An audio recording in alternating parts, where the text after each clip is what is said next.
I think that UFOs have been here. In fact, UFOs, in many conversations, I refer to UFOs as something different, so that the wrong idea isn't taken by people that aren't quite as informed or people that are absolute skeptics.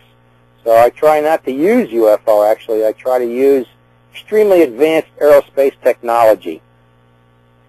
And when we're talking about aerospace, we're talking about the air above us, and then space being beyond our immediate confines of this planet. The capability is absolutely there. I believe that we have at least 3 different varieties. That which is made here by our technology, virtually all of it coming out of the head of Nikola Tesla. We have aerospace vehicles that are back-engineered of alien origin, and we have aerospace vehicles of alien origin that we still don't know who operates them in reality.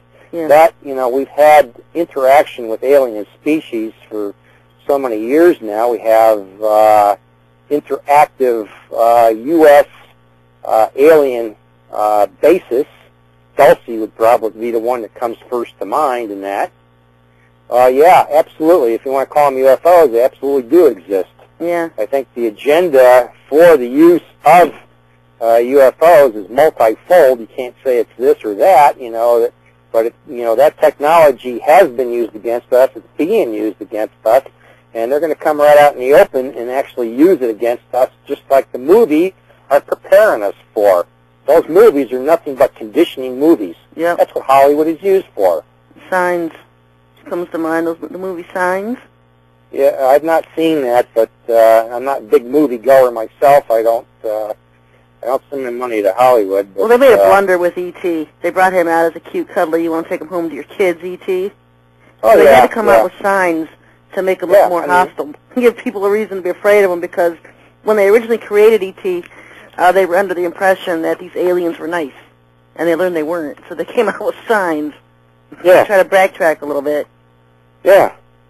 So, but then again, you can get into the Pleiadians, and that's, who's been visiting Billy Meyer, and they certainly don't look like the bug-eyed, little gray men. That, yeah, well, there's 2 different types of races of aliens, and I've gotten on this show plenty of them. My website's plenty.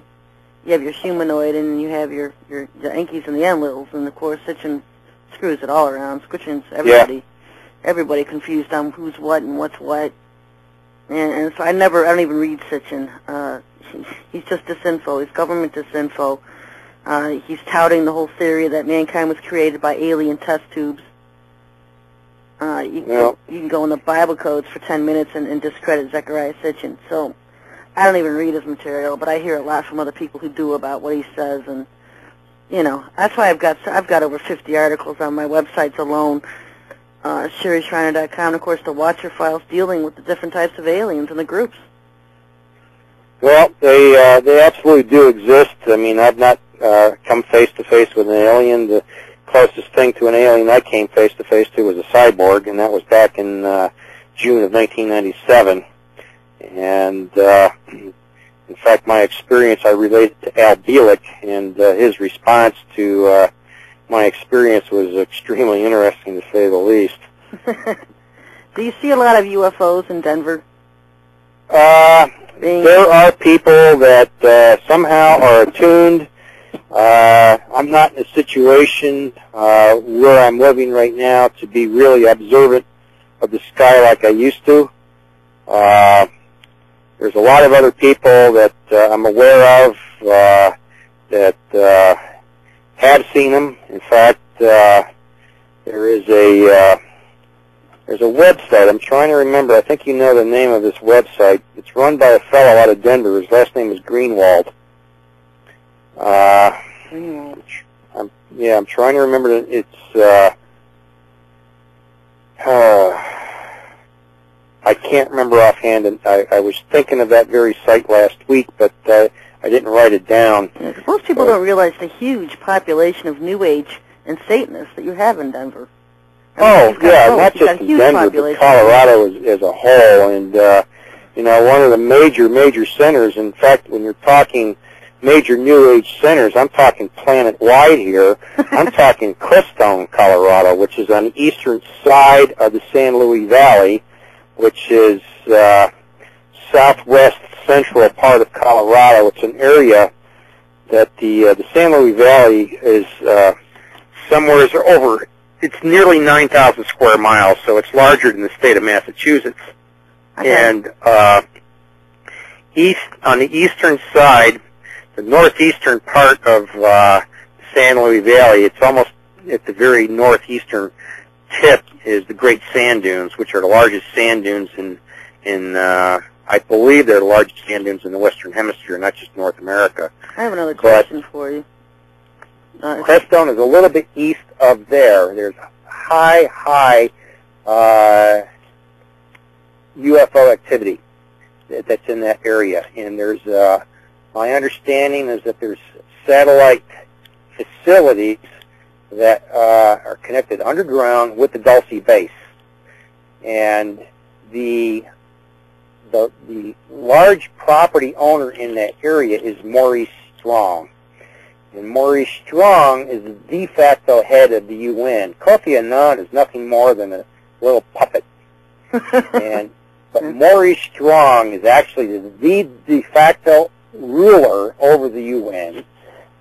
He's very, very closely associated with Mikhail Gorbachev, Prince Philip, Prince Charles. These people are at the forefront of the so-called environmental movement, and this goes directly to the heart of the UN Treaty on Biodiversity, but that's part of the grand deception of what the Biodiversity Treaty is all about.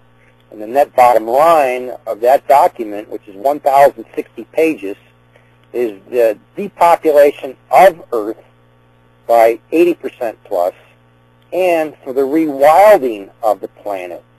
Now, that term, rewilding, is just starting to get some legs now. It's been out there for many, many years. This is all Club of Rome agenda. This was really put into motion, I believe, in 1992 at the summit in Rio de Janeiro that was headed up by Maurice Strong. And this, I think, I believe, if my memory serves me right, that meeting in Rio de Janeiro is off Agenda 21. And under the UN Treaty on Biodiversity, and the implementation of that is in full swing. I mean, it can be seen in many, many parts of this country, and the people that wake up to what's going on usually start to see it when they enter many of the national parks that we have here, where the carved wooden signs that usually denote, entrance into a national park. For instance, here in Colorado, they finally put the sign up, not